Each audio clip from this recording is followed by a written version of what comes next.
Sir आपको नहीं लगता कि राहुल गांधी पॉलिटिक्स छोड़ के एक क्रिएटर बने हुए हैं, राजनीति से मन उचट गया है उनका या फिर क्या है? राहुल गांधी ने देश को समझ लिया है। तो आप मानते हैं कि धर्म से समाज जुड़ता है? उन्होंने अपने देश के आज़ादी की उनके जो मन में कल्पना थी, उन कल्पना को तो उन्होंने आप मानते हैं सावरकर का आज़ादी की लड़ाई में योगदान था? मैंने क्या कहा, तो 1925 में आरएसएस की भी स्थापना हुई थी, वो भी तो अपने ढंग से बात कर रहे थे। तो आरएसएस का आज़ादी की लड़ाई में योगदान मानते हैं आप? फिर आप उसमें आ रहे हैं। 1925 में हिंदू को संगठित करने का काम आरएसएस ने बीड़ा उठाया। संगठित किया, आप ये मानते संगठित करने का काम मैं संगठित किया ना गया है तो हैं? आज आप क्या मानते हैं कि आरएसएस ने हिंदुओं को संगठित किया? मैं मानता हूँ। आपकी बातों से ऐसा लगता है कि आप जेपी की विचारधारा से सहमत थे? Don't put your word in my mouth. मैंने सबको पढ़ा है। और पब्लिक लाइफ में किससे प्रभावित होके आए आप? मैं प्रभावित होने आया। और कितना खर्चा हुआ था पहले चुनाव में सर? जातिवाद कितना था? कौन कौन स्टार प्रचारक आया आपके कैंपेन में? सर आपके पास में भी एक ऐसा मौका था, इतना बड़ा पॉलिटिकल करियर रहा है आपका, आपने कभी विधायक दल के नेता के लिए अपना दावा ही पेश नहीं किया। मैं दावा क्यों पेश करूं? मुझे काम ही नहीं दिया गया था। लेकिन सर भीतर खाने में एक बात चलती है कि आपके साथ में जादू हो गया ना। मैं कभी इन चीज़ों में विश्वास नहीं करता। मैं तो अशोक जी से अच्छे संबंध थे। नहीं, आपके बारे में एक और बात चलती है कि आप राजनीतिक भविष्यवाणियां करते हैं। आज पहली बार मुझे पॉडकास्ट स्टूडियो में देखकर आपको समझ तो आ गया होगा कि अब हमने भी थोड़ी सी गपशप करने का मन बना लिया है। लिहाजा आज मैं अपना पहला पॉडकास्ट कर रहा हूं। और कमाल की बात है कि आज जो राजनीतिक शख्सियत मेरे साथ पॉडकास्ट स्टूडियो में मौजूद हैं, वो भी पहली बार अपना पॉडकास्ट किसी को दे रही हैं। असल में हम कोई भी काम शुरू करते हैं तो उसकी शुरुआत पहले काम से होती है। जो राजनीतिक शख्सियत आज मेरे साथ स्टूडियो में मौजूद हैं, उन्होंने भी पहली बार अपना कोई चुनाव लड़ा होगा, पहली बार वो विधायक बने होंगे, सांसद बने होंगे, मंत्री, पार्टी के अध्यक्ष या फिर विधानसभा के अध्यक्ष बने होंगे। इतना कहने के बाद में आप समझ गए होंगे कि मैं बात कर रहा हूं कांग्रेस के दिग्गज नेता प्रोफेसर सीपी जोशी की। जी हां, आज मेरे साथ में स्टूडियो में मौजूद हैं प्रोफेसर सीपी जोशी। सर बहुत बहुत स्वागत है आपका। आप हमारे बहुत खास मेहमान हैं, तो आपका बहुत ज़्यादा स्वागत है और मैं कृतज्ञता भी आपके लिए प्रकट करना चाहता हूं कि आपने हमारे लिए समय निकाला। सर पॉडकास्ट दरअसल एक नया ट्रेंड है और खूब सारे पॉडकास्ट अभी चर्चा में हैं। तो आपने किसी पॉलिटिकल पर्सनैलिटी का पॉडकास्ट देखा है जो थोड़ा चर्चा में रहा हो, जो आपको अच्छा लगा हो? नहीं, अभी मैं वैसे तो जो भी बड़े नेता हैं वो देते रहे, राहुल जी भी देते रहे। अभी लेटेस्ट मोदी जी ने दिया है पॉडकास्ट। वो पॉडकास्ट देखा आपने? तो कैसा लगा सर वो पॉडकास्ट? क्या ओपिनियन है आपका? नहीं, पॉडकास्ट के माध्यम से जो जनता को जानकारी दी जानी चाहिए, ये एंकर पर निर्भर करता है कि वो किस तरह से उन जानकारियों को जनता के बीच में ले जाने के लिए से प्रश्न पूछकर उन बातों को निकाल सके। तो चीज़ों की जानकारी मिलती है और शख्सियत के बारे में भी लोगों को जानकारी मिलती है कि जिस जगह पर वो हैं, जो काम वो कर रहे हैं, उस काम को करने में क्या उनका तकलीफ रही, कैसे वो आगे बढ़े, या काम करने में कैसे समाज की बदलाव करने का काम कर रहे हैं, वो अभिव्यक्ति इसके माध्यम से जनता को मिलती है। तो मोदी जी का पॉडकास्ट कैसा लगा आपको? आपको देखकर क्या महसूस हुआ कि किस तरह की बातें वो कर रहे हैं? आपको उनका स्ट्रगल नज़र आया या फिर उनकी जो एक जर्नी है उसकी झलक आपको उस पॉडकास्ट में दिखी? नहीं, पूरा पॉडकास्ट नहीं देखा मैंने, लेकिन जितना पॉडकास्ट देखा मैंने उसमें इनिशियल उनकी जीवन के बारे में उन्होंने जानकारी ली। फिर वो मुख्यमंत्री के रूप में उन्होंने कैसे काम किया उसकी चर्चा की गई और उनके जीवन के बारे में जानकारी लेने का काम उस पॉडकास्ट के माध्यम से मुझे सुनने का अवसर मिला। तो आप राहुल गांधी के पॉडकास्ट देखते हैं? राहुल गांधी जी के पॉडकास्ट रेगुलर नहीं देखता हूँ, लेकिन राहुल गांधी जी के पॉडकास्ट सुनता हूँ। पर वही पॉडकास्ट फिर प्रिंट मीडिया में भी आते हैं। तो प्रिंट मीडिया में जो थोरट साहब का उन्होंने पॉडकास्ट दिया था उसके बारे में मुझे जानकारी है। तो राहुल गांधी जी का पॉडकास्ट कैसा लगा आपको? राहुल गांधी जी का पॉडकास्ट किस तरह की बातें करते हैं वो? विजन पे बात करते हैं, आइडियोलॉजी पे बात करते हैं? जैसे अब राहुल गांधी जी ने दो बड़े मुद्दे उठाए हैं, जाति जनगणना का और संविधान का। तो थोरट साहब के सामने जो उन्होंने पॉडकास्ट में थोरट साहब ने जो क्वेश्चंस पूछे, उसमें उन्हीं चीज़ों को उन्होंने जनता के बीच में अभिव्यक्त करने की कोशिश की कि क्यों हमें जाति जनगणना करना आवश्यक है। यदि एक्सरे नहीं करेंगे, लोगों के बारे समाज के बारे में जानकारी नहीं रहेगी, तो सरकार का जो पैसा है समाज के उस वनरेबल सेक्शन के ऊपर सबसे पहले प्राथमिकता के आधार पर खर्च होना चाहिए। आज ऐसा कोई समाज का वर्ग नहीं है जिसमें होमोजीनियस डेवलपमेंट हो गया, चाहे SC हो, ST हो, OBC हो, सवर्ण हो। उसमें जाति में एक ऐसा समाज जाति भी है जिसको ये अवसर नहीं मिल रहा है। तो उनको जब आइडेंटिफाई करेंगे तो हमारा जो देश का विकास करने में उनकी सहभागीदार बढ़ेगी। ये तभी संभव है जब हम आज की डेट में जानकारी ले सर आपको नहीं लगता कि राहुल गांधी पॉलिटिक्स छोड़ के एक क्रिएटर बने हुए हैं, पॉडकास्ट कर रहे हैं, उस तरह की एक्टिविटीज कर रहे हैं, कि राजनीति से मन उचट गया है उनका, या फिर क्या है कि वो उनका एक कोई सगल है, या फिर वो अपनी ब्रांडिंग मार्केटिंग कर रहे हैं? नहीं, मैं जो कुछ समझ पा रहा हूँ, राहुल गांधी जी के साथ मुझे काम करने का मौका भी मिला। आप स्मरण करिए, महात्मा गांधी जब देश में आए तब देश का वातावरण क्या था? अशिक्षित जनता थी, अशिक्षित जनता थी। उन्हें अवसर मिला, वो साउथ अफ्रीका में बैरिस्टर के रूप में काम कर रहे थे। बैरिस्टर के रूप में काम कर रहे थे तो दुनिया के जो बदलाव है उनमें उन्होंने देखा, और किस तरह से भेदभाव हो रहा था उसको भी उन्होंने समझा। तो एक व्यक्ति जब दुनिया में दूसरी जगह जाकर, जो एक हमसे ज़्यादा जानकारी लेने वाला देश था, जहाँ पर कानून व्यवस्था के अंतर्गत अपनी बात करने का मौका मिल रहा था, वहाँ भी डिस्क्रिमिनेशन था। तो गांधी जी इस देश में आए, देखा, समझा, और उन्होंने समाज को परिवर्तन करने का काम किया, जिसमें कांग्रेस पार्टी को उन्होंने माध्यम बनाया। राहुल गांधी देश को समझ रहे हैं। राहुल गांधी ने देश को समझ लिया है। राहुल गांधी ने देश को समझने के बाद आपने देखा होगा, राहुल गांधी जी ने लंबे समय तक पार्टी के अंदर डेमोक्रेटाइजेशन किया। ये पहले व्यक्ति हैं जिन्होंने कांग्रेस का, यूथ कांग्रेस का और एनएसयू का चुनाव करवाया।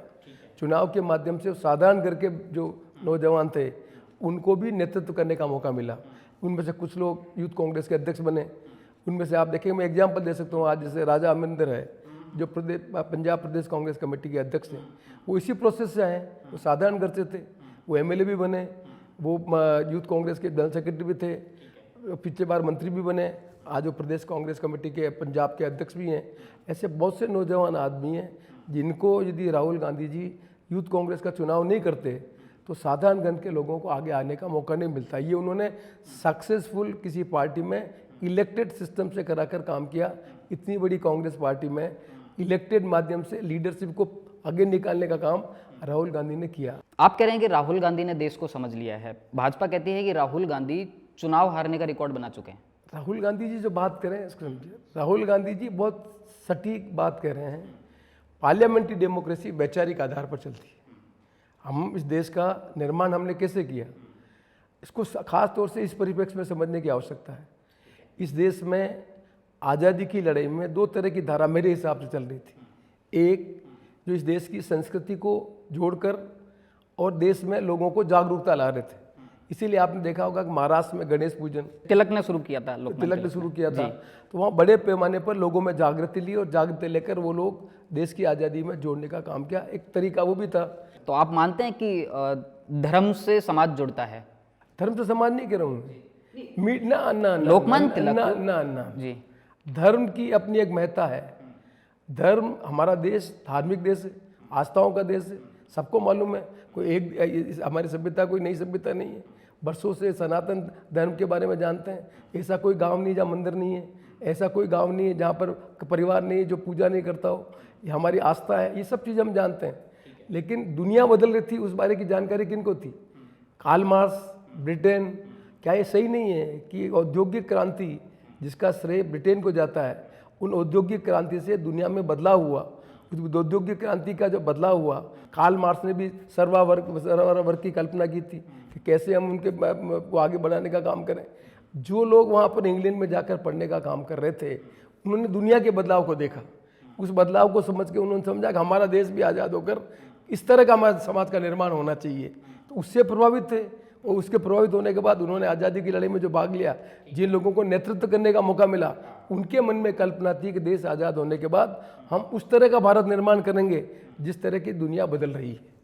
तो दो तरह का धारा को समझना पड़ेगा कि वो भी एक मीडियम था, वो नॉलेज, जो ज्ञान उनको अवसर मिला, उसका भी देश को आज़ादी के निर्माण कर बदलने में काम किया। और दूसरा जो हमारी आस्था थे उसको जोड़ के लोगों में जागरूकता ला के काम किया। दोनों का उद्देश्य क्या था? देश को आज़ादी दिलानी।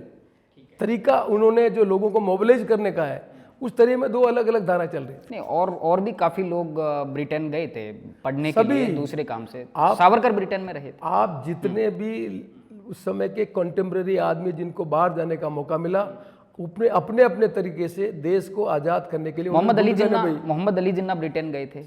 आप किसी वो तो बंटवारे के जिम्मेदार है ना सर, वो बात की इशू है। लेकिन उन्होंने जो दुनिया को बदलते हुए देखा, उनका अपना सब्जेक्टिव असेसमेंट है। जिन्ना जी का सब जो असेसमेंट हो सकता है, जयप्रकाश नारायण का हो सकता है, राम मनोहर लोहिया का हो सकता है। ये लोग दुनिया में घूमे और देखा समझा है, उन्होंने अपने देश के आज़ादी की उनके जो मन में कल्पना थी, उन कल्पना को तो उन्होंने आप मानते हैं सावरकर का आजादी की लड़ाई में योगदान था? मैंने क्या कहा, पार्लियामेंट्री डेमोक्रेसी क्या है? अलग अलग विचारों से लोगों को प्रभावित करना। मैं पढ़ने गया, पढ़ने के बाद मुझे एक मौका मिला, मैंने अपना एक विचार बनाया, उस विचार से मैं प्रतिपादित करने का काम किया। उन्होंने अपना विचार बनाया, उस तरह की उन्होंने मन में कल्पना थी, उन्होंने उस कल्पना को करने की कोशिश की। तो वो आज़ादी की लड़ाई के लिए उन्होंने अपने मन में कल्पना थी कि मैं हिंदुओं को संगठित करके इस तरह से काम कर सकता हूँ। तो क्या हमें ये सही नहीं कि जब सावरकर जी ये बात कर रहे थे तब 1925 में आरएसएस की भी स्थापना हुई थी, वो भी तो अपने ढंग से बात कर रहे थे। तो आरएसएस का आजादी की लड़ाई में योगदान मानते हैं आप? फिर आप उस बाहर हैं जी। 1925 में हिंदू को संगठित करने का काम आरएसएस ने बीड़ा उठाया, एडगर जी ने संगठित किया, आप ये मानते हैं? संगठित करने का काम, मैं संगठित किया ना क्या है, तो ये तो 100 साल हुए संगठित नहीं किया, तो आज इस जगह मुकाम पे कैसे पहुंचे? आज आप क्या मानते हैं कि आरएसएस ने हिंदुओं को संगठित किया? मैं मानता हूँ पार्लियामेंट्री डेमोक्रेसी में अलग अलग विचारधारा के आधार पर लोगों को प्रभावित करके सत्ता में आकर संवैधानिक व्यवस्था के अंतर्गत देश का निर्माण करने का काम करना, उसमें विचारों में अंतर आएगा। समाजवादी व्यवस्था करने के लिए जयप्रकाश नारायण लोहिया जी के मन में अलग कल्पना थी। साम्यवादी जो देश को बदलने का जो काम किया, उसमें बंगाल के आदमी और केरल के आदमी जो थे, उन्होंने अपने ढंग से देश की व्यवस्था करने का सोचने का काम किया। अब जो आरएसएस की विचारधारा के लोग हैं, उन्होंने अपने ढंग से देश को आज़ाद के बाद उन्होंने तो कल्पना उनका ढंग आपको पसंद आता है क्या? पार्लियामेंट्री डेमोक्रेसी मुझे पसंद, मैं तो कांग्रेस का आदमी हूँ, मैं तो सोच समझ के कांग्रेस पार्टी का कार्यकर्ता हूँ।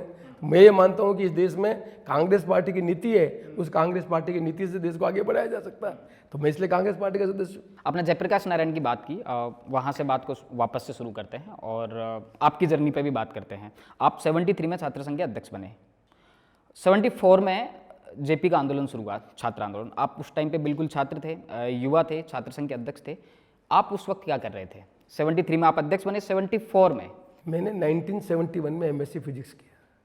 1971 मेरा एक्सीडेंट हो गया, मैं 1 साल तक बिस्तर में था।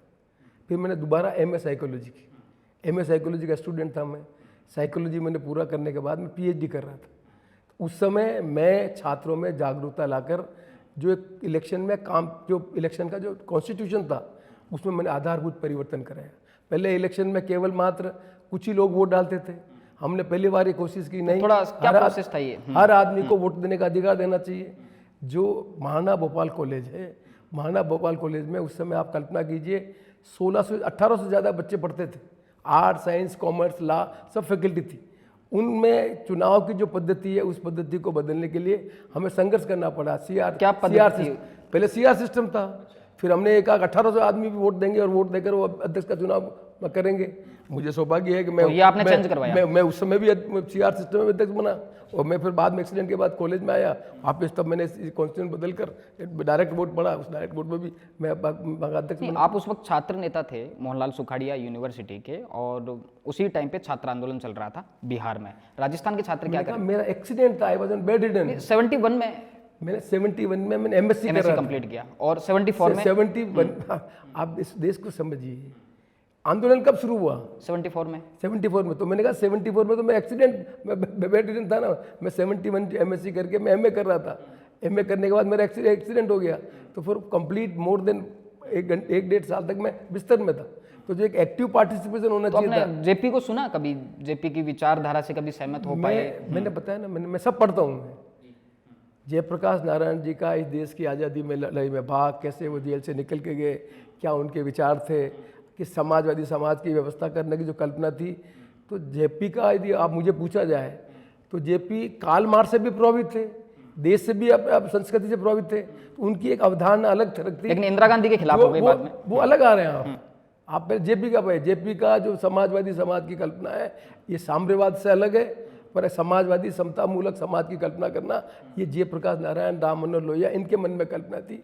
ये भी देश की आज़ादी की लड़ाई में भाग लिया, पर इनके मन में कल्पना थी कि देश आज़ाद होने के बाद हम ऐसे समाज की व्यवस्था करेंगे जिसमें समतामूलक समाज होगा। जिस समाज की आज हम कल्पना कर रहे हैं कि जितनी जिसकी संख्या उतनी उसकी भागीदारी। लोहिया जी जयप्रकाश नारायण लोहिया एक ही हैं, आप अलग अलग जा रहे हैं। जयप्रकाश नारायण लोहिया जी एक ही विचारधारा के लोग हैं।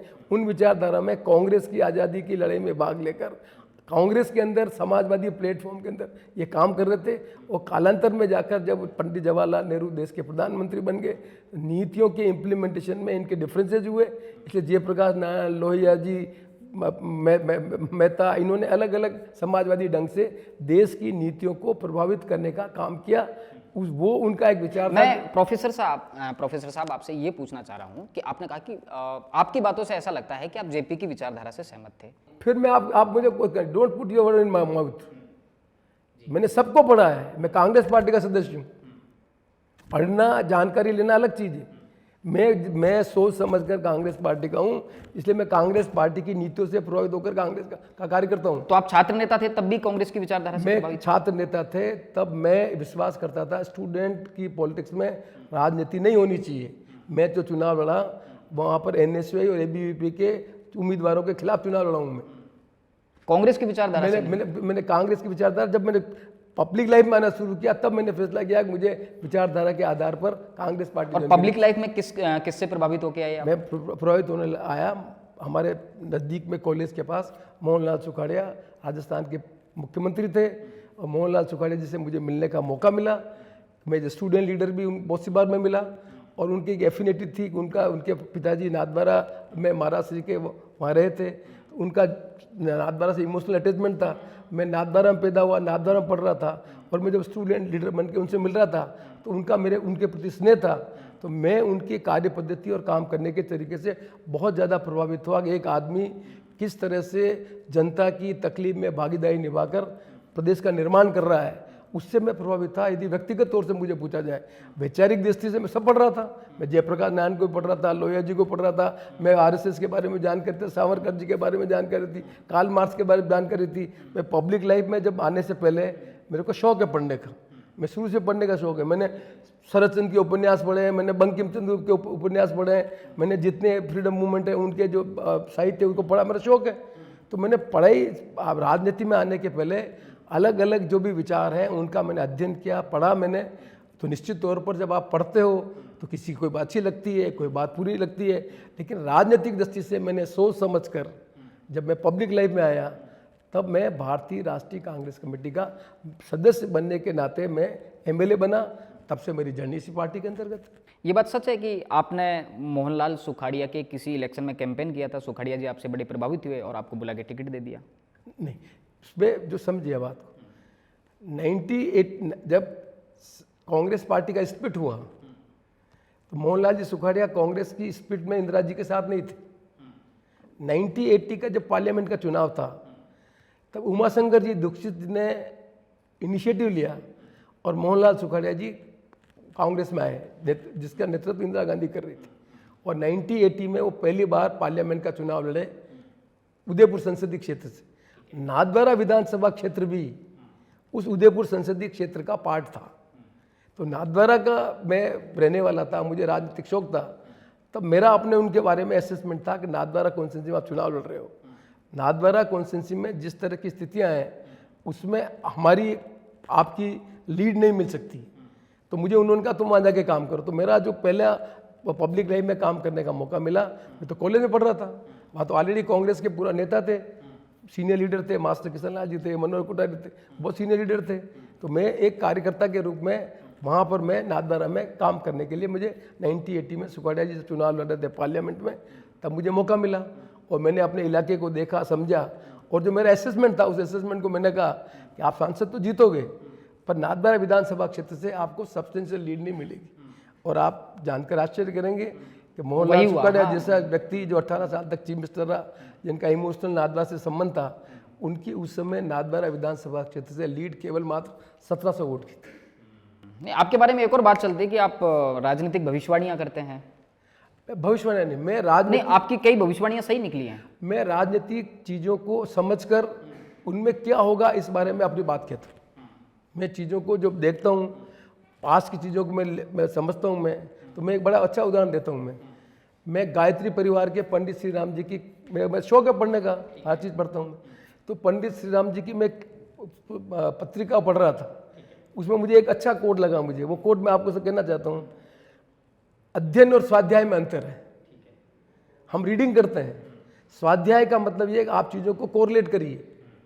मैं राजनीतिक घटना को पास्ट में होता है उसको कोरिलेट करता हूँ, उससे मेरा लगता है कि आगे आने वाला सिस्टम क्या होगा। आज यही क्या है, what is artificial intelligence? Artificial intelligence nothing.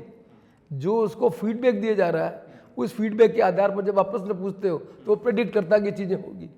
तो आप में इतनी विजडम होनी चाहिए कि आप चीज़ों को सही पर्सपेक्टिव में एनालिसिस करो, तो यू कैन फोरसी चीज़ें कैसे बदलेगी, उसको आप भविष्यवाणी कहते तो आपके ऊपर है। मैं अपने मानता हूँ कि मैं चीज़ों को एनालिटिकल ढंग से देखता हूँ, समझता हूँ, और उस तरह के आपने कहा कि आप सुखाड़िया जी से प्रभावित होकर कांग्रेस में आए, और आपने एक और बात को दोहराया कि मोहनलाल सुखाड़िया कांग्रेस की स्पिरिट में इंदिरा गांधी के साथ नहीं थे। जो राष्ट्रपति का चुनाव हुआ था नीलम संजीव रेड्डी वाला, शायद दोहराने की जरूरत नहीं है, उसके बाद जो मोहनलाल सुखाड़िया नीलम संजीव रेड्डी के पक्ष में गए। वो आप गलत जा रहे हैं। ये स्पिरिट 1975 की बात कर रहे हैं।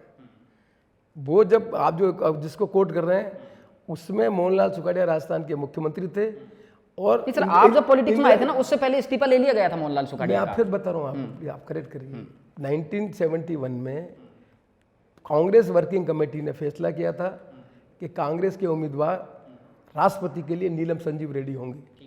देश की प्रधानमंत्री इंदिरा गांधी जी ने कांग्रेस के वर्किंग कमेटी के इस निर्णय के विपरीत उन्होंने वीवी गिरी को इंडिपेंडेंट उन्होंने चुनाव लड़ाया। उस समय राजस्थान के मुख्यमंत्री मोहनलाल सुखाड़िया थे। आप जानकर आश्चर्य करेंगे, केवल 4 एमएलए उन्होंने उस समय नीलम संजीव रेड्डी को वोट नहीं दिया, बाकी सब ने कांग्रेस के ऑफिशियल कैंडिडेट नीलम संजीव रेड्डी को वोट दिया और वीवी गिरी जीत गए। इसके बाद इंदिरा जी ने जो एस्टेब्लिश लीडर थे उन लीडर को बदलाव किया, उसमें राजस्थान के मुख्यमंत्री मोहनलाल सुखाड़िया हटे और बख्तर चीफ मिनिस्टर। जो पंडित नवल किशोर शास्त्री हैं, कांग्रेस के बड़े दिग्गज नेता हुए, उन्होंने एक संस्मरण में लिखा है कि जब मोहनलाल सुखाड़िया का इस्तीफा ले लिया गया था तो राजस्थान का एक प्रतिनिधि मंडल इंदिरा गांधी के पास पहुंचता है।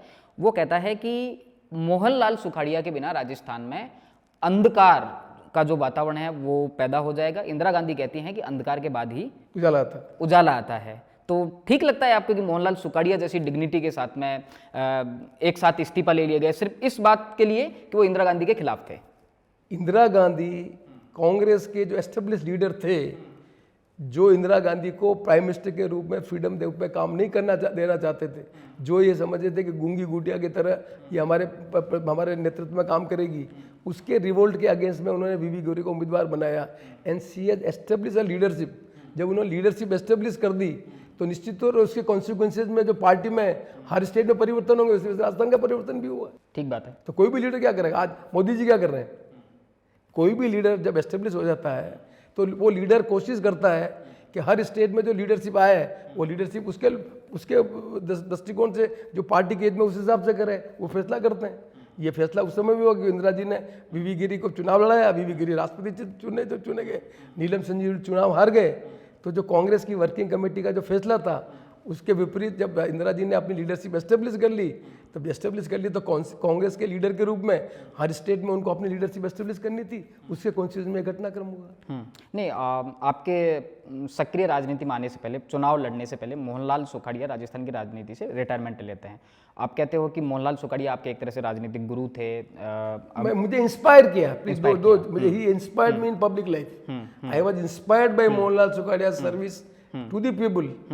कैसे सर कहते हैं ना पॉलिटिक्स में गॉडफादर होता है, तो फिर उसके बाद में बिना मोहनलाल सुखाड़िया के आप कैसे सर्वाइव कर पाए कांग्रेस में? ना, मोहनलाल सुखाड़िया जी ने मुझे ब्रेक थ्रू दिया। मेरे को जो टिकट मिला उसमें मोटी भूमिका मोहनलाल सुखाड़िया जी की। उन्होंने उस समय का जो सिस्टम था, उस समय 1980 में चुनाव हो गया, इंदिरा जी देश की प्रधानमंत्री बन गई, मोहनलाल सुखाड़िया जी सांसद बन गए, पर मोहनलाल सुखाड़िया जी को मिनिस्टर नहीं बनाया। मोहनलाल सुखाड़िया जी मिनिस्टर नहीं बनाया। उसके बाद असेंबली के चुनाव थे। असेंबली के चुनाव में उस समय इंदिरा जी ने फैसला किया था कि जो सीटिंग एमएलए हैं वो अपने अपने विधानसभा क्षेत्र से प्रोबेबल कैंडिडेट के नाम देंगे। उस प्रोबेबल कैंडिडेट में नाथद्वारा कॉन्स्टिट्यूंसी में मोहनलाल सुखाड़िया जी ने मेरा नाम भी भेजा था। और आपको टिकट मिल गया? मेरे को जो टिकट मिला उसमें वन ऑफ द रीजन कि मोहनलाल जी सुखाड़िया जी ने अपनी रिकमेंडेशन में नाथद्वारा विधानसभा क्षेत्र में मेरा नाम उन्होंने भेजा था। जब इंदिरा जी से वो मिले थे, जब इंदिरा जी ने उनको उस समय उनको ऑफर किया था, वो नहीं मंत्री नहीं बनाया, कहा बंगाल के गवर्नर बन जाओ, फाइनेंस कमेटी चेयरमैन बन जाओ। तो उन्होंने कहा नहीं, मैं जनता की सेवा करूँगा, मैं MP ठीक हूँ। तब उन्होंने कहा कि भाई, पूछा कि इंदिरा राजस्थान का रिजल्ट क्या रहेगा, तो उन्होंने कहा कि मेरे क्षेत्र में टिकट मिल रहे, मुझे नहीं बात की। उस समय इंदिरा जी ने फिर पत्र मंगाया, उस पत्र में जो उनकी रिकमेंडेशन थी, उस रिकमेंडेशन के आधार पर जो कैंडिडेट थे बदले गए। उस प्रोसेस में मुझे भी टिकट मिला। यदि मोहनलाल सुखाड़िया जी के पत्र में मेरा नाम नहीं होता तो मुझे टिकट नहीं मिलता है। जो पहला जो ब्रेक थ्रू मुझे मिला वो ब्रेक थ्रू मोहनलाल। फिर आपका गॉडफादर कौन था पॉलिटिक्स में? मैंने कहा गॉडफादर जब मोहनलाल सुखाड़िया जी रही नहीं, बाद में डेथ होगी, तो मुझे अपना खुद की सर्वाइव करनी थी। तो आपका कोई गॉडफादर नहीं था? मैंने बताया ना आपको, मैं हर आदमी से इन्फ्लुएंस हूँ। 1980 में मैं MLA बना, सुखाड़िया जी की डेथ हो गई। 1980 के बाद में जब MLA बन गया तो मैं, अशोक गहलोत जी जो उस समय थे वो ये सेंट्रल मिनिस्टर थे और राजीव जी के साथ काम कर रहे थे, वो उनका रुचि थी। मैं MLA बन गया था तो मुझे उन्होंने बुला के कहा कि भाई तुम यूथ कांग्रेस में काम करो। तो मैंने कहा सर कि मैं यूथ कांग्रेस में काम, मैं तो ऑलरेडी MLA बन चुका हूँ, तो मुझे तो मेरी अपनी कॉन्स्टिट्यूंसी को ही समझना है, इसलिए मैं यूथ कांग्रेस में पदाधिकारी बनने में रुचि नहीं है। मैं MLA बन गया तो मेरी कॉन्स्टिट्यूंसी में ये होगा। तो मैं उसके बाद अशोक जी के कॉन्टेक्ट में आ गया। तो मेरे जो बाद में जो राजनीति में जो हुआ है उसमें अशोक जी गहलोत का रोल है। मेरे उदयपुर डिस्ट्रिक्ट की जो पॉलिटिक्स थी, सुखाड़िया जी की डेथ के बाद गुलाब सिंह जी सख्तावत जो थे वो वहाँ पर लीडर थे। उन्होंने मुझे स्नेह दिया, प्यार दिया। उन्होंने मेरे को, जब वो मंत्री बने तो मैं भी MLA था, तो हरदेव जोशी के कॉन्फिडेंस के सबसे ज़्यादा व्यक्ति गुलाब सिंह जी सख्तावत थे। तो मुझे अपने क्षेत्र में काम करने में जो मिनिस्टर उन्होंने मदद की। तो मेरे को जो मोहनलाल सुखाड़िया जी के बाद राजनीति में जो सपोर्ट किया वो सख्तावत साहब ने किया। फिर अशोक जी गहलोत के मैं कॉन्टेक्ट में आया, तो जो राजस्थान की राजनीति है उसमें मैं अशोक गहलोत जी के साथ काम करा। अशोक गहलोत जी जब मेरे को, उस समय मैं यूथ कांग्रेस अध्यक्ष तो नहीं बना, पर मैं यूथ कांग्रेस में उस समय विष्णु मोदी जी अध्यक्ष बने, मैं उनके साथ यूथ कांग्रेस में वाइस प्रेसिडेंट था। काफ़ी कुछ कैरेक्टर खुल गए हैं, मोहनलाल सुखाड़िया, अशोक गहलोत, प्रोफेसर CP जोशी। एक और जो पत्ते का सवाल मैं आपसे पूछना चाहता हूँ कि राजस्थान ऐसा प्रदेश है जहाँ विधायक दल के नेता को लेके पहला चुनाव हुआ, यानी कि 2 नेताओं ने अपना दावा पेश किया। पहले थे जयनारायण व्यास जो कि मारवाड़ से आते हैं, दूसरे थे मोहनलाल सुखाड़िया जो कि मेवाड़ से आते हैं, जहाँ से आप आते हैं।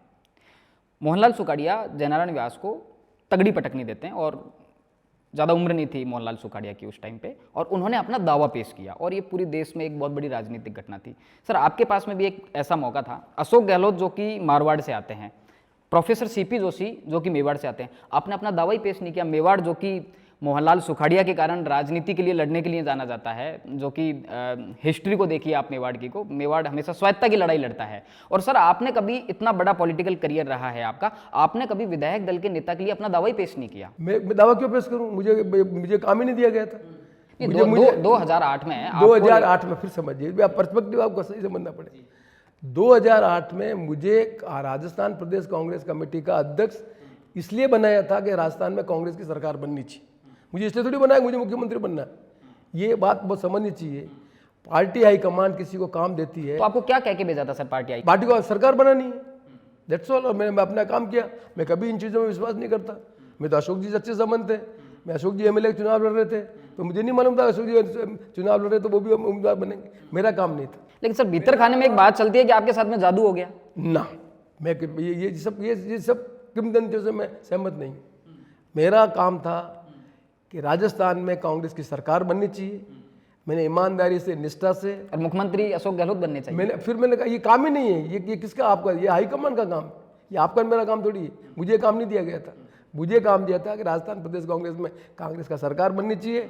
मैंने राजस्थान में टिकट डिस्ट्रीब्यूशन में मैंने शौक स्टेटिक्स का एक आधार पर टिकट दिए। मैंने वो टिकट में तो डॉक्टर हरि सिंह जी को भी टिकट दिया, नारायण सिंह जी को भी टिकट दिया, BD कल्ला जी को भी टिकट दिया मैंने, किंतु मुझे ग्रुपबाजी कहाँ हुई थी? ये थोड़ी था। मुझे, मेरा काम था सरकार बनाना। अशोक गहलोत खुद कहते थे उस चुनाव में अपने समर्थकों से कि इस बार तो जोशी साहब की चलिए टिकट वितरण में, दावा उन्हीं का है। कांग्रेस पार्टी में टिकट डिस्ट्रीब्यूशन का एक सिस्टम होता है। प्रदेश कांग्रेस कमेटी का अध्यक्ष होता है, CLP का लीडर होता है, जनरल सेक्रेटरी इंचार्ज होता है, वो अपना स्क्रीनिंग कमेटी की होती है जिसके चेयरमैन होते हैं, मेंबर होते हैं, वो अपना नाम भेजते हैं CEC में नाम क्लियर होता है। तो कोई ये क्लेम करता है कि मैं टिकट दिला, तो ये नहीं होता। सर, बतौर प्रदेश अध्यक्ष 2008 में आपसे राय मांगी थी कि मुख्यमंत्री किसे बनाना चाहिए? किससे? आपसे। मैं बताया ना आपको, जब मैं चुनाव हार गया चुनाव हारने के बाद मैं दिल्ली गए नहीं। पीसीसी चीफ तो थे ना पीसी तो उन्होंने हाईकमान ने यहाँ भेजा, ऑब्जर्वर ने हर एक को अपनी बात पूछी, राय पूछी, वो लोगों ने जो राय दी उसके बाद हाईकमान ने फैसला तो आपने किसका नाम सजेस्ट? मेरे हाईकमान तो फैसला करे। आपकी कोई मैं आज दिन तक कभी किसी चीज़ में, मेरा बहुत सिंपल है, जो मुझे टास्क देते हो टास्क मैं करता हूँ। मैं राजस्थान प्रदेश कांग्रेस कमेटी का अध्यक्ष था, तो राजस्थान प्रदेश कांग्रेस कमेटी से आगे सरकार बननी चाहिए, वो काम किया। मैं भारत सरकार में मंत्री था, तो मैं राजस्थान की पॉलिटिक्स में भाग नहीं रहा था। मेरा भारत सरकार में जो मंत्री का उत्तरदायित्व था उस काम को कर रहा था। मुझे प्रदेश राजस्थान हाईकमान ने स्पीकर बनाया, स्पीकर मेरी जिम्मेदारी, वो काम किया। मुझे जो काम देते हैं, मेरी अपनी विजडम से जो काम मैं अपना बेस्ट कर सकता हूँ वो काम मैं करता हूँ। तो अभी क्या टास्क है आपके पास कांग्रेस की तरफ? अभी कांग्रेस पार्टी का कोई, मैं कांग्रेस पार्टी का साधारण कार्यकर्ता, चुनाव लड़ाऊँ, एमएलए का भी लड़ाऊँ, एमपी का भी चुनाव लड़ाऊँ। आज कांग्रेस पार्टी वापस सत्ता में आनी चाहिए, तो मैं जैसा महसूस करता हूँ कि वैचारिक आधार पर कांग्रेस पार्टी मजबूत होनी चाहिए। चलिए सर, मुद्दा थोड़ा सा चेंज करते हैं। आप पंचायती राज के मंत्री रहे हैं, राजस्थान में भी रहे हैं, सेंटर में भी रहे हैं, और जब आप पंचायती राज के मंत्री थे उन्हीं दिनों, यानी कि आप 2009 में सेंटर में पंचायती राज के मंत्री थे, उस टाइम पे नरेगा इंप्लीमेंट हो रहा था। 2006 में नरेगा आया। देश के प्रधानमंत्री कहते हैं कि कांग्रेस ने आज़ादी के 70 साल बाद देश की गरीब जनता को गड्ढे खोदने के लिए भेजा है। क्या कहना? अब 10 साल हो गए, बंद हो गई, 10 साल हो गए बंद हो गई, क्यों फिर अभी आप गड्ढे क्यों बन रहे हैं? आपसे कॉन्टेक्स्ट समझना चाहिए। नरेगा क्यों स्टार्ट की? क्या कभी आपने कल्पना की है कि पंजाब में खेती करने कौन आदमी आता था? महाराष्ट्र में बड़े किसान क्या कोई खेती करने आता था? बिहार का गरीब आदमी अपने परिवार को लेकर खेती करने आता था, उसको मजदूरी मिलती थी 30 रुपये 40 रुपये। आज नरेगा बनने के बाद उसको एश्योर्ड है 100 दिन का घर में उसको रोजगार मिलेगा। क्या कभी कल्पना की कि हमारे देश की जिम्मेदारी नहीं बनती है कि समाज का एक बहुत बड़ा तबका उस गरीबी के कारण अपने पूरे परिवार को शिफ्ट करके भाग मजदूरी कर रहा है, उसको लेबर पेमेंट भी ढंग का नहीं मिल रहा है। तो नरेगा योजना बनाई, उसके पीछे ये उद्देश्य था, जो माइग्रेशन है। कभी कल्पना कीजिए, गाँव में, कभी गांव में गए हैं आप? नहीं, मैं गांव में पैदा हुआ सर। मैं बताता हूँ, गांव में मैं एटी में एमएलए बना था। मेरे इलाके में जमीन नहीं है, 15-14 साल का 15 साल का आदमी मजदूरी करने सूरत, बम्बई, अहमदाबाद जाता है। मैं जब पहली बार एमएलए बन के आया तो इस जयपुर शहर में मेरे कॉन्स्टिट्यूंसी के 200 आदमी रिक्शा चलाते थे, क्योंकि जमीन ही नहीं है। आज कम से कम नरेगा होने के बाद उनके घर में 100 दिन का रोजगार मिलता है। नरेगा संपन्न भारत का प्रतीक है या गरीब भारत का प्रतीक? देश संपन्न है, हेट्रोजिनिसिटी नहीं है। आप 140 करोड़ में 8 करोड़ आदमी पेमेंट कर रहा है इनकम टैक्स, सब आदमी कैसे ठीक है? इतने करोड़ आदमियों को हम मुफ्त में ये अनाज दे रहे हैं, ये क्या किसका मापदंड है? आज भारत सरकार कितने, कांग्रेस तो सर 50 साल से कह रही है ना गरीबी हटाओ। कोई भी देश प्रोग्रेस करता है तो ग्रेजुअली करता है ऐसा कोई सिस्टम जो एक ही दिन में काम हो जाए? आज ये सही नहीं है कि लिटरेसी 12% थी और आज 75% हो गई, एक दिन में हो गई।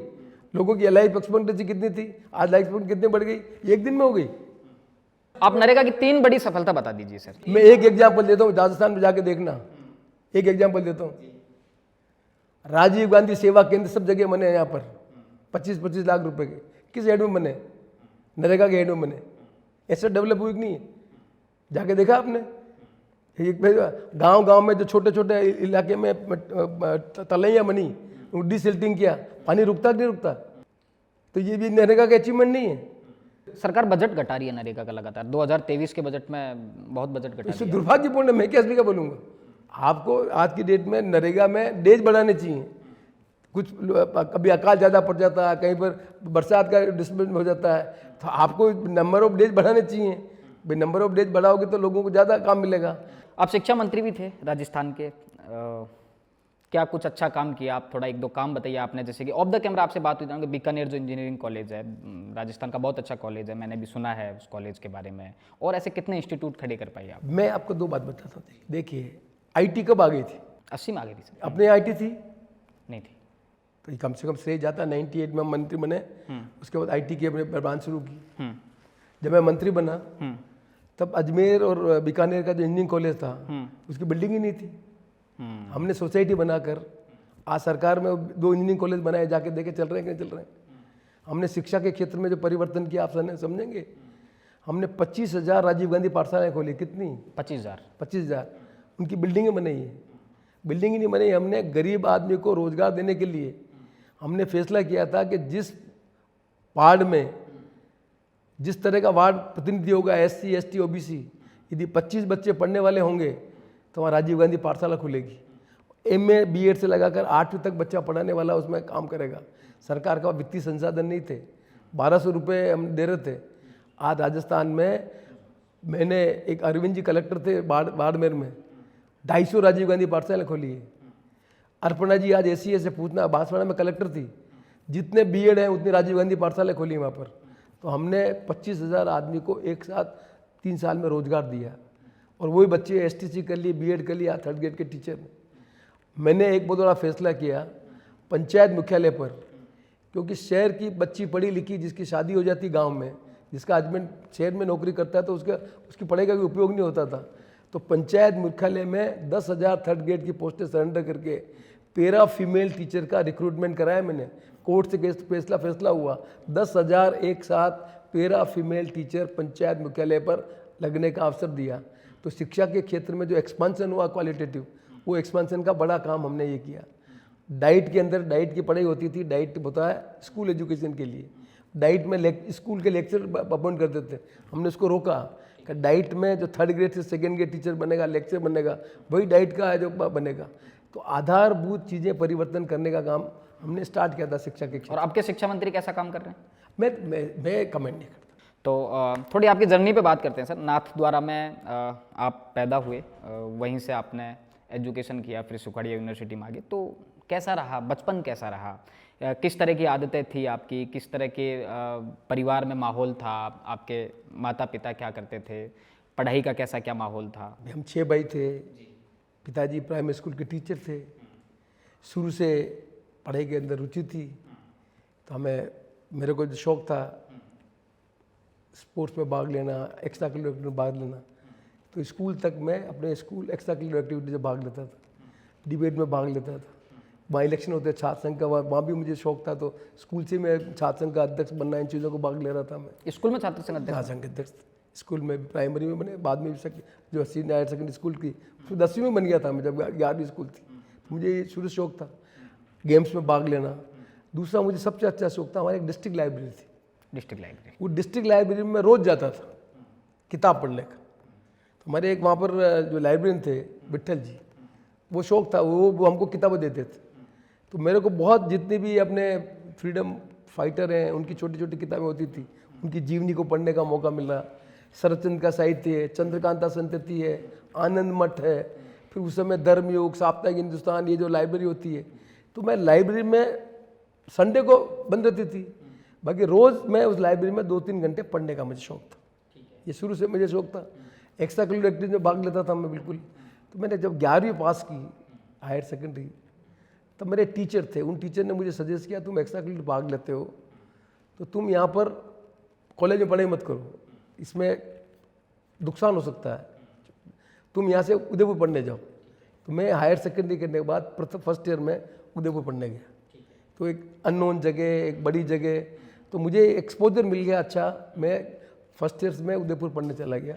उदयपुर में मेरे मैंने सब्जेक्ट लिए थे फिजिक्स, मैथमेटिक्स और जियोलॉजी। तो जियोलॉजी सब्जेक्ट मैंने लिया, तो मैंने बीएससी की वहाँ पर। बीएससी मैंने किया 2nd डिवीजन से। मैं एमएससी जियोलॉजी करने जा रहा था, तो मेरे एक टीचर ने कहा जियोलॉजी में कोई स्कोप नहीं है, आई जॉइन एमएससी फिजिक्स। तो एमएससी फिजिक्स मैंने ज्वाइन की थी, पर मैं स्टूडेंट पॉलिटिक्स में वहाँ भी भाग ले रहा था। मैं सब 3rd ईयर में बीएससी में था, तब मैं सीआर बन गया, तब मैंने चुनाव लड़ा, तो मैं वहाँ हिंदी डिबेट सेक्रेटरी बन गया। फिर वहाँ मैं एमएससी में आ गया, तो एमएससी में सीआर बन गया, मैं कॉलेज का वाइस प्रेसिडेंट बन गया। एमएससी फाइनल में आया, तब मैं वहाँ पर कॉलेज का प्रेसिडेंट बन गया। परिवार में पढ़ाई का माहौल था? मेरे पिताजी प्राइमरी स्कूल के टीचर, मेरे घर में किसी को आगे हायर एजुकेशन पढ़ने का मौका ही नहीं मिला। आप कब मिले सुखाड़िया जी से सबसे पहले? मैं सुखाड़िया से मिला 1971 में, प्रेसिडेंट बन गया। तो मैं उदयपुर से जयपुर इनको इनवाइट करने आया कॉलेज के फंक्शन। तो मोहनलाल सुखाड़िया जी चीफ मिनिस्टर थे, मैं उनको अपने कॉलेज के इनॉग्रेशन के फंक्शन में बुलाना आया था, और शिवचरण माथुर शिक्षा मंत्री थे। तब मैं पहली बार उन्हें मिला और मैंने रेफरेंस दिया ये इमोशनल घर वाला। और उसके बाद मेरे फंक्शन में आए, तो पहले फंक्शन में मैंने एक्स टेम्पो भाषण दिया। जनरली कॉलेज में जो अध्यक्ष बनते थे वो पैसे वाले घर के लड़के बनते हैं, बोल भाषण लिख के पढ़ते हैं।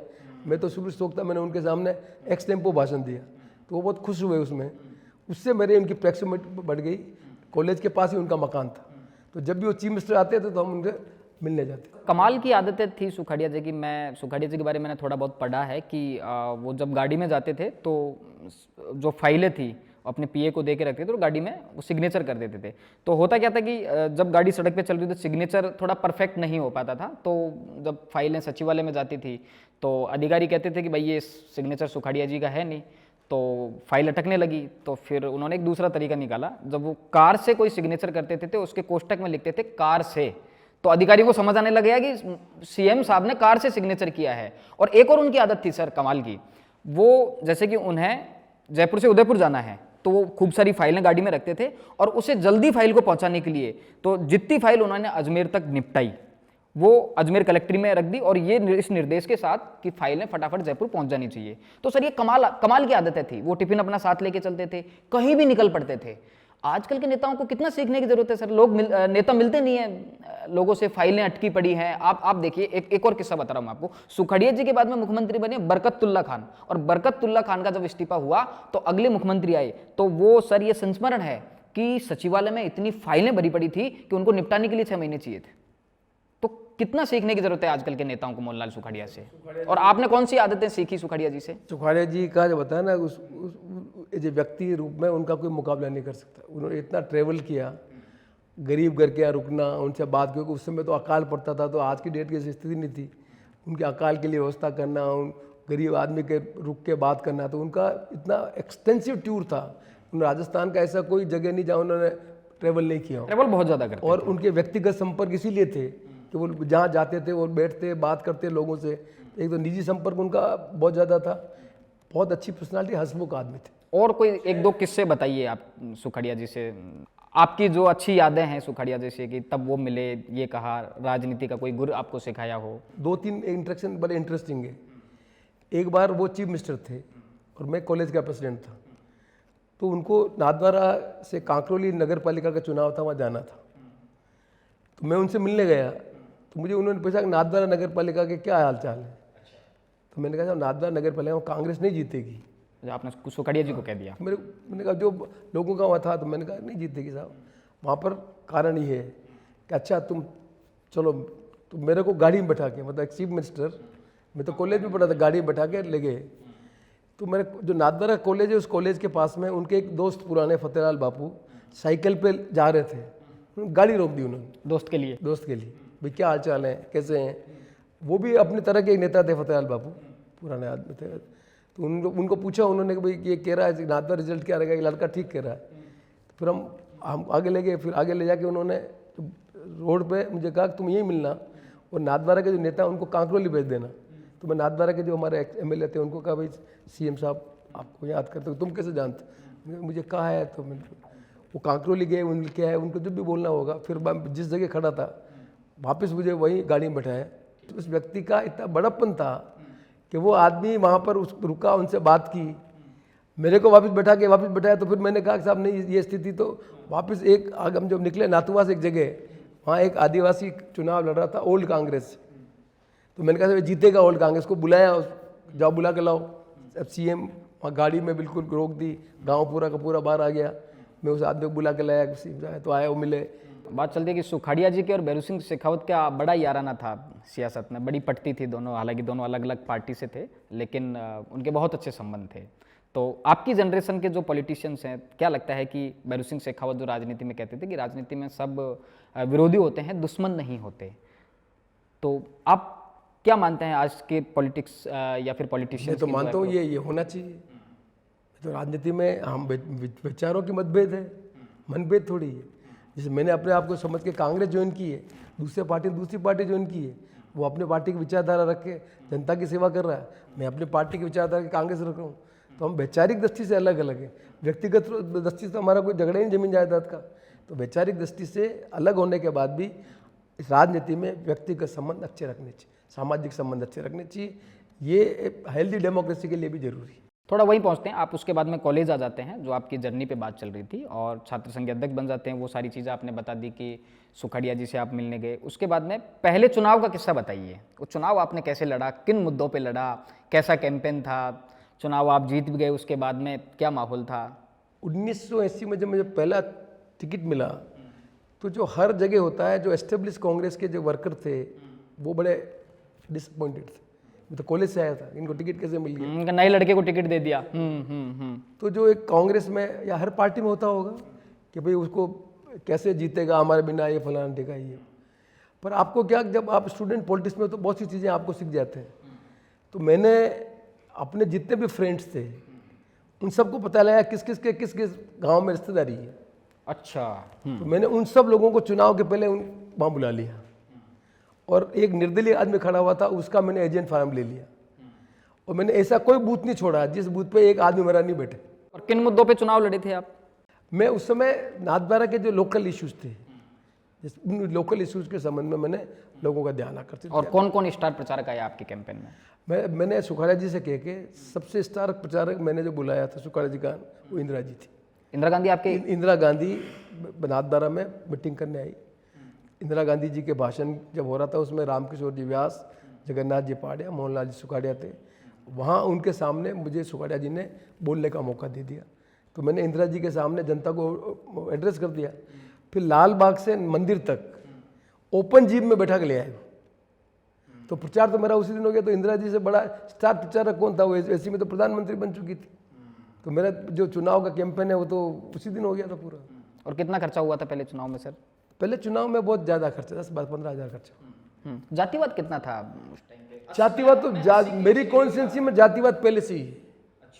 1952 में फ्रीडम फाइटर नंदलाल जोशी वहाँ शिवरती महाराज से चुनाव हार गए 52। क्या कारण क्या था? एकलिंग जी की धूप पे नशा लोगों का, एकलिंग जी की धूप पे उनका नशा, एकलिंग जी की धूप पे तो लोग मारे, एकलिंग जी की धूप पे, एकलिंग जी भगवान इन्हीं को चाहते हैं, तो लोगों ने उनको वोट दे दिया। 1962 में विजय सिंह जी जालावा जनसंघ के एमएलए जीत गए, और मोहनलाल सुखाड़िया जैसे आदमी 1700 वोट से जीता। तो मेरी कॉन्स्टिट्यूंसी का जो कंपोजिशन है वो शुरू से ही टिपिकल है। तो आप भी जाति का सहारा लेते हैं? मेरी कास्ट के 500 वोट है खाली, सिर्फ 500 वोट है। तो आप लंबे टाइम से मैं डेवलपमेंट, मेरी कॉन्स्टिट्यूंसी में मुझे आज कहते हुए बहुत खुशी है, आप जाके देखना 50 घर की कोई हेमलेट है, वहाँ मैंने राजीव गांधी पाठशाला का भवन बना रखा, वहाँ बिजली पहुँचा रखी है, सेफ ड्रिंकिंग वाटर पहुँचा रखा, सड़क बना रखी है।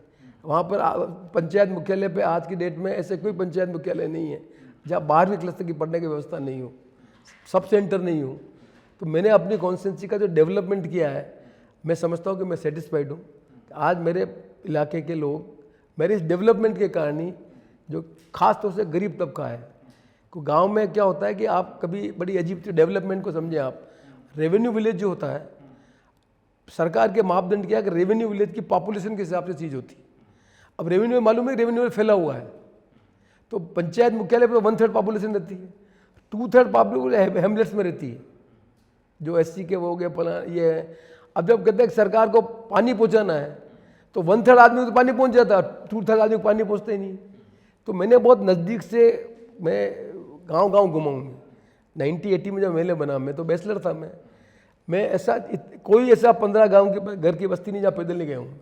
अभी लंबा टाइम हो गया है सर आपको पॉलिटिक्स में, अब आगे क्या भूमिका देखते हैं आप? जब कांग्रेस पार्टी ने मुझे सब कुछ दिया है, कांग्रेस पार्टी के लिए मैं 74 साल के हो गए हैं सर आप। मैं अगर कांग्रेस पार्टी को मजबूत करने के लिए जो भी मुझे काम दिया जाएगा वो काम करूंगा। और जो मैं नाथद्वारा क्षेत्र का जनप्रतिनिधि चुनाव लड़ा, हारा, कितने साल और एक्टिव रहना है अभी? जितने मेरे क्षमता होगी उतना कांग्रेस पार्टी के लिए काम करूंगा। मैंने अपना पूरा जीवन समाज सेवा के लिए दिया है, तो मुझे आज खुशी होती है कि मैंने अपने इलाके में तब्दील किया, परिवर्तन किया।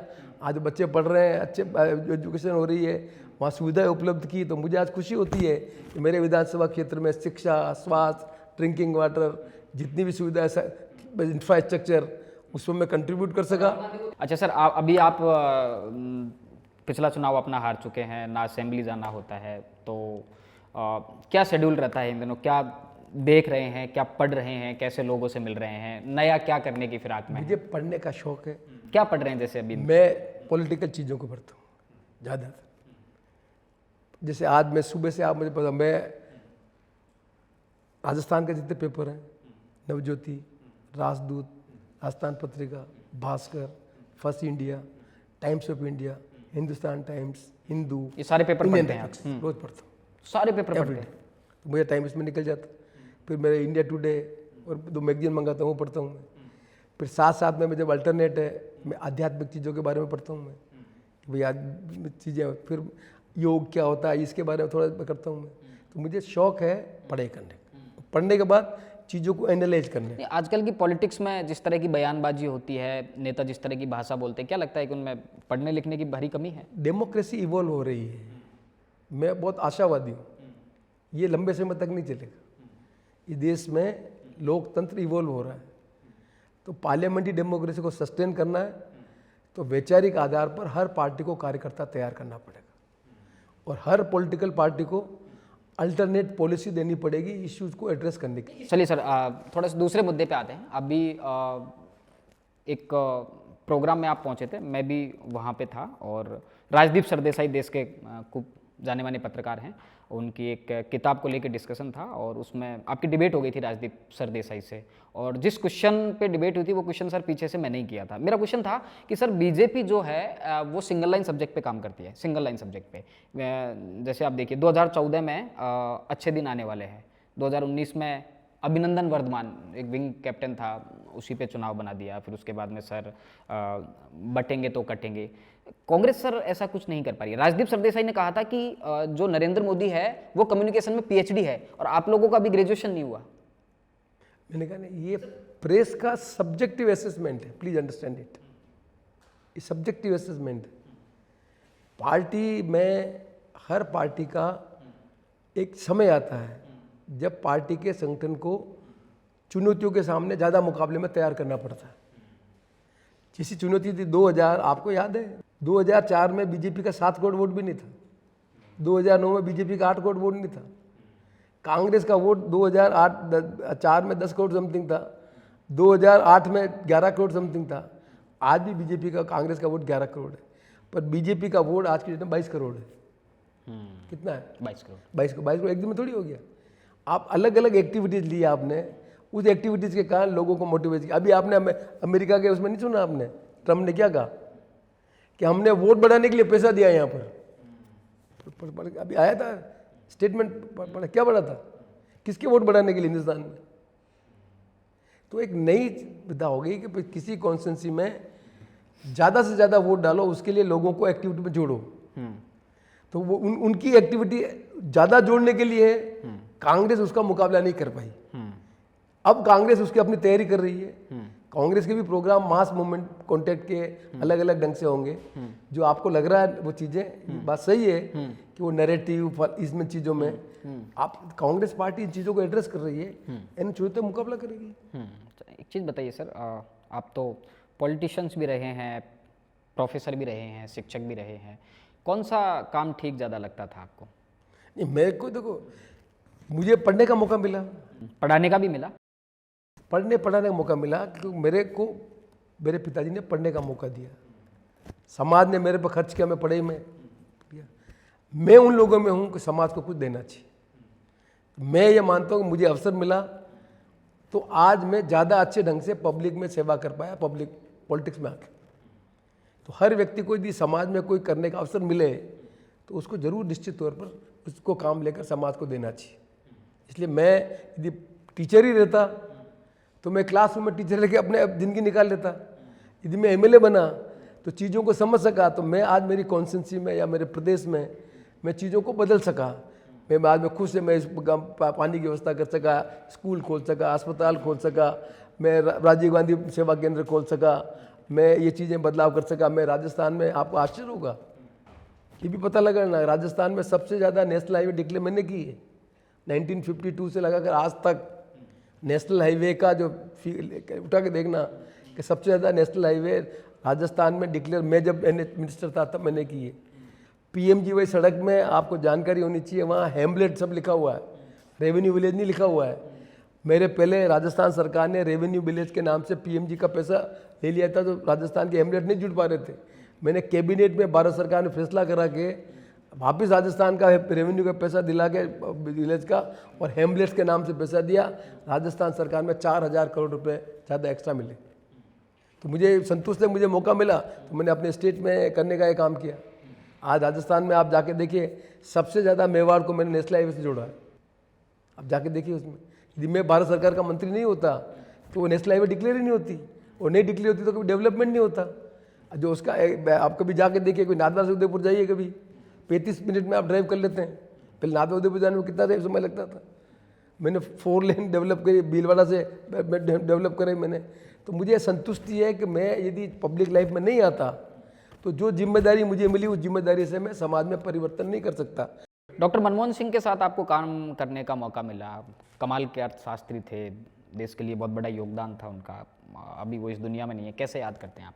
अब मुझे तो सबसे ज़्यादा गर्व है, मुझे इतना कॉन्फिडेंस था कि मुझे उन्होंने न केवल पंचायती राज रूरल मिनिस्टर बनाया, बाद में उन्होंने भारत सरकार का उन्होंने मुझे रोड ट्रांसपोर्ट मिनिस्टर बनाया। 2 बार उन्होंने मुझे रेलवे का एडिशनल चार्ज दिया। तो मुझ पर इतना ट्रस्ट किया, इससे बड़ा सौभाग्यशाली आदमी तो हिंदुस्तान में कोई हो नहीं सकता। तो पहली बार का MP था। आप उन्हें कैसे याद कैसे करते हैं? उस व्यक्ति ने इस देश में जो काम किया वो कोई नहीं कर सकता। आज जो हम तुझे बदलाव देख रहे हैं, उस बदलाव में जो सबसे बड़ा कंट्रीब्यूशन है सिंगल हैंडेडली किसी आदमी का है, मनमोहन सिंह जी का है। और मनमोहन सिंह जी को सेलेक्ट करने का काम जो सोनिया जी ने किया, मैं समझता हूँ सोनिया जी को भी क्रेडिट जाता है कि उन्होंने मनमोहन सिंह जी जैसे व्यक्ति को प्रधानमंत्री चूज किया, जिसके कारण देश में इतना आज हम परिवर्तन देख रहे हैं। प्रणब मुखर्जी के साथ भी काम करने का मौका मिला आपको? प्रणब मुखर्जी में अपने अलग तरह के उनके तो उनको आप कैसे याद करते हैं? प्रणब मुखर्जी वाजे पब्लिक एड के स्टूडेंट थे, वो पब्लिक एड के, पर उन्हें एक सफल कॉमर्स मिनिस्टर, सफल विदेश मंत्री, सफल वित्त मंत्री एवं राष्ट्रपति में अपने अपने भूमिकाओं निभाई। मैं उनको देखता हूँ, मैंने उनके एक बार चैम्बर में जाकर मिलने का मौका मिला 8 बजे, नई किताब पढ़ रहे थे। तो उनको पढ़ने का बहुत गजब शौक था उनको, उनकी मेमोरी एक्स्ट्रा ऑर्डिनरी थी। तो मेमोरी का आप कंपनी का जब कैबिनेट में बजट के पहले मीटिंग होती है तो वो डेटा को बिना देखे बोलते थे, कमाल। और वो ऐसे पार्लियामेंटेरियन थे जो डिस्ट्रप्शन को पसंद नहीं करते थे हाउस में। दिवादी मैन जो कभी पसंद नहीं करता था हाउस में डिस्ट्रप्शन हो, हाउस चलना चाहिए। मुझे उन्होंने कहा कि मैं पहली बार जब जीत के गया राज्यसभा में तो मैं घंटों राज्यसभा में बैठ कर सुनता था। उस समय के इस तरह के लीडर थे। और बीजेपी के कौन कौन से नेता दोस्त हैं आपके? मेरा दोस्त, मेरे सबसे स्नेह, फिर भी जिनसे मेरे सबसे जो आपके करीब रहे हो, जो आपको अच्छे लगते हैं, जो अच्छे लगते हैं। मैंने बताया ना, मेरे क्षेत्र के जितने भी है, कटारिया जी मेरे क्षेत्र के, कैलाश जी मेघवाल मेरे। जैसे कटारिया जी पे जैसे आप दो लोग, गुलाब चंद कटारिया और डॉक्टर CP जोशी, मेवाड़ में भाजपा और कांग्रेस के 2 पिलर थे। आप अभी तक बने हुए हैं। कटारिया जी को राज्यपाल बना के भेज दिया है राजस्थान से बाहर। तो उस क्षेत्र में ठीक है वो बीजेपी में थे, लेकिन आपके संबंध बहुत अच्छे थे कटारिया जी से, और वो अच्छे पार्लियामेंट्रियन भी थे। दूसरी चीज़ तो उनकी कमी को मेवाड़ कैसे महसूस करता है? आज मेवाड़ में मुझे पूछा जाए तो मेवाड़ में आज वैक्यूम। मेवाड़ वो इलाका था जिस मेवाड़ के इलाके ने राजस्थान के निर्माण में बहुत बड़ी भूमिका निभाई। आज दोनों ही पार्टी में अच्छे लोग आए और उस वैक्यूम को भरे। ये स्थिति किसमें देखते हैं आप बीजेपी में vacuum? It's too early I said कि तो इलेक्ट हो गया, पब्लिक अपने आप इलेक्ट समय निकाल। हम जब आए थे हमें थोड़ी आ जाता है, हमें तो स्टालवर्ड थे। जब मैं ऐसी में मेरे बना तो मोहनलाल जी सुखाड़िया, हरदेव जोशी जी, गुलाब सिंह जी, देवपुरा जी, शिवचंद माथुर, राम प्रसाद जी लड्डा, कितने स्टालवर्ड थे। रामराज जी तो साधा नहीं मिला था। तो बीजेपी वालों से दोस्ती नहीं थी आपकी? भैरू सिंह शेखावत व्यक्तिगत तौर पर मैं भैरू सिंह जी से भी मेरे अच्छे संबंध थे। वो एनकरेज भी करते थे। हम जब नए मैं पहला उदाहरण, मैं पहली बार MLA बन के आया था, तब वो पब्लिक अंडरटेकिंग कमेटी के चेयरमैन थे पीयूष के। मुझे भी उस पब्लिक अंडरटेकिंग कमेटी में काम करने का मौका मिला। तो मेरा पहला ही ट्रेनिंग भैरव सिंह जी शेखावत जो चेयरमैन थे PUC, उनके साथ काम कर मुझे अनुभव मिला कि भाई कमेटियाँ कैसे काम करती है। और ललित किशोर चतुर्वेदी जी को मैं MLA था तब मेरा इतना नहीं था उनका, पर मैं हमारे उदयपुर से वो फिजिक्स के लेक्चर रहे, वहाँ एग्रीकल्चर में रहे, उनका भी स्नेह रहा, लेकिन मेरा इंटरेक्शन उनसे इतना ज़्यादा नहीं था। ओम बिरला जी से मेरे स्नेह जब मनोज कुमार झा, उनसे दिल्ली में मेरा आना जाना मैं इतना ज़्यादा। बाकी मेरे जिनसे थे मैंने बुलाया सबको, गुलाम नबी आज़ाद को मैंने असेंबली में बुलाया। तो मुझे जिन अच्छा लगता है उनको मैंने चिदम्बरम जी को बुलाया, मैंने जयराम रमेश जी को बुलाया, वो आ नहीं पाए। मैं गडकरी जी को बुलाया। तो अच्छे मुझे लगता है, मैं उनको पढ़ता हूँ, देखता हूँ, सुनता हूँ। मैं कुछ के व्यक्तिगत आपको मैं तो एक ही बार MP रहा, तो दिल्ली में तो एक ही बार MP रहा। मैं एक ही बार मिनिस्टर हूँ, राजस्थान में भी मैं एक ही बार मिनिस्टर हूँ। मैं ऐसे कोई 4-5 बार मिनिस्टर नहीं हूँ, मिनिस्टर भी एक ही बार रहा हूँ। पर मैं फॉर्चुनेट हूँ कि मैं राजस्थान में भी मुझे अशोक जी गहलोत ने डायरेक्ट कैबिनेट मिनिस्टर बनाया और दिल्ली में भी मैं पहली बार एमपी बना और मुझे डायरेक्ट कैबिनेट मिनिस्टर बनाया। सर जो नेता हैं, आपकी 45 साल राजनीतिक जीवन लगभग, हाँ, ऐसे में मिले बन गया लगभग 44 साल। 45 साल से आप राजनीति में हैं, और जो नेता इतने लंबे समय तक राजनीति में होते हैं, तो मैं कहता हूं कि वो उनके साथ साथ इतिहास चलता है, राजनीति की जो घटनाएं हैं वो उनके इर्द गिर्द घूमती है, उनसे जुड़ा हुआ जो साहित्य होता है, जो लिटरेचर होता है, उसको आने वाली जनरेशन पढ़ती है। भी लाइक आप पंडित जवाहरलाल नेहरू ने जो किताबें लिखी उनको हम पढ़ते हैं, उस दौर की राजनीति को समझते हैं। लोहिया जी ने जो किताबें लिखी, गांधी से संबंधित जो किताबें हैं, और या फिर आप 45 साल से राजनीति में हैं, मैं आपसे पूछना चाहता हूँ कि आपकी बायोग्राफी कब आने वाली है? मैं आज की जनरेशन 45 साल से हैं आप राजनीति में। आज की जनरेशन किताब पढ़ने में इंटरेस्टेड नहीं है।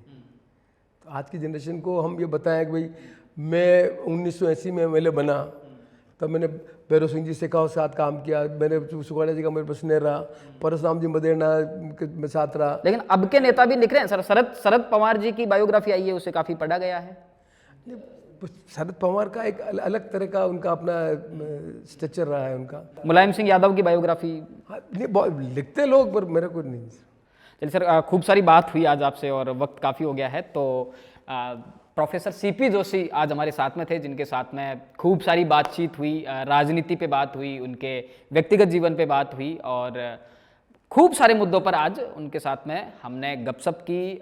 अच्छी बातचीत सीपी जोशी जी के साथ में मुकम्मल हुई। आप लोग बने रहिए हमारे साथ, हमारे वीडियो को देखिए, सब्सक्राइब करिए, लाइक करिए और शेयर करिए। Sir thank you so much. Thank you, बहुत बहुत धन्यवाद।